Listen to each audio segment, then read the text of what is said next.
Thank you for joining us tonight on the Moderate Conservative. I am the Moderate Conservative, or the Maddie Man, whatever you want to call me. Just make sure you call me for dinner. I like that.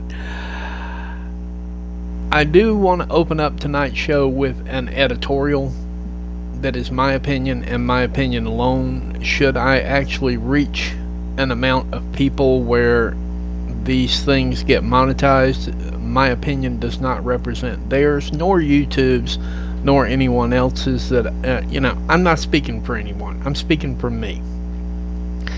And I don't even live in New York, but I'm speaking for me. Cuomo, resign. Quit. Get a lawyer. Get ready to go to court.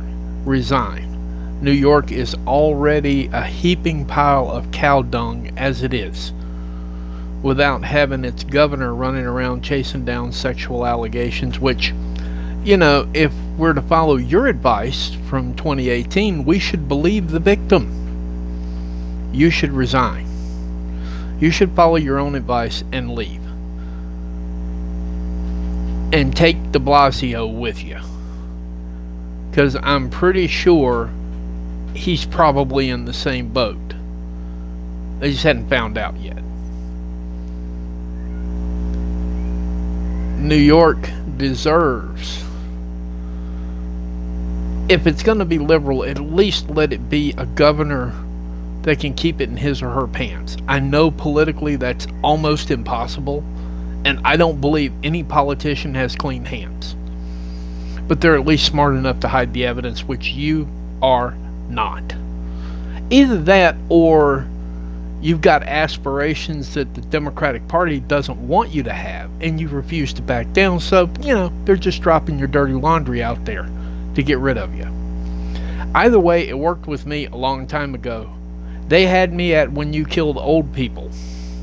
They had me at when you refused help and then blamed the people trying to help you. They had me at all of that. You're a waste, you're a douche, you're a loser. It is what it is. Quit while you're behind. Fade off into obscurity. Hopefully no one remembers, and maybe you can take all that stolen loot and make something out of yourself. I don't know. But that's that. The topic du jour tonight for me is something that's very near and dear to my heart. Most everyone in my family, with the exception of myself, served in the armed forces.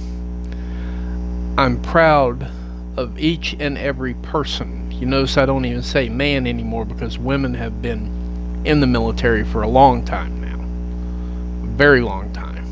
More so than we even knew. And I'm proud of what they do. I'm proud of the extremists.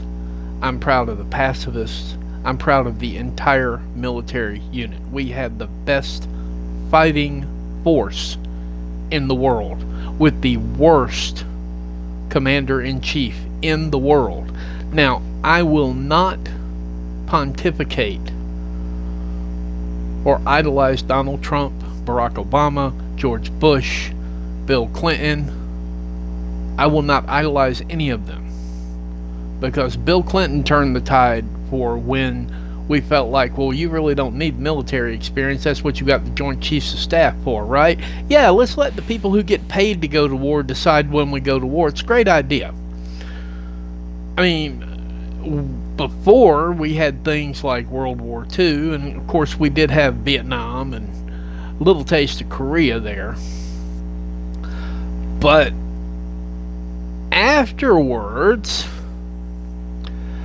I don't know, Bosnia, Africa, endless wars in the Middle East, endless unwinnable wars around the world, because we have inexperienced commander-in-chiefs. Not the least of which was made prominent by Joe Biden announcing to the enemy when we were leaving, we're going to pack it up, we're going to go home. To which the enemy said, well, you know what, that's great, because we're planning a takeover. But since you're packing it up and going home, that should make it pretty easy. What are we going to do now? Everything that we did for basically the last 20 years is being undone systematically. And by the way, Joe, that includes some things that your predecessor, President Obama, did. What was the point of getting bin Laden? You tell me. We got a new bin Laden. You know why? Because Democrats make a show of telling you what they're going to do. This is my red line. Okay, we'll walk right up to it. Okay, my red line's back here now. Okay, we'll walk right up to it. Democrats traditionally have not. Let me say this right now. Democrats traditionally were not weak on international defense until after I was born. Then we had Jimmy Carter. Oh, Jimmy Carter. Woo! Then we had Bill Clinton jumping into a, 2 millennia old war that they're still fighting. And then we had Barack Obama say, I will get us out, added on a new one. Now we got Joe Biden saying, you know what, I'm going to get us out, starting a new one. We are famously weak in this area. And for the life of me, I can't figure it out. I don't know why. We have the best fighting force in the world. All of our men and women, and I'm just going to be inclusive here and say our, other people transitioning, what have you, we still have the best fighting force in the world, bar none. We're the best. Oh, wait a minute, China's getting $1 million. I don't care. China can get $1 billion. We still have the best. We can still mow them down like dominoes. We are the best in the world at what we do. We are the best combat technicians. We are the best strategicians. We are the best in the world. And if we opened up a place in Mars, we'd be the best in Mars too. However,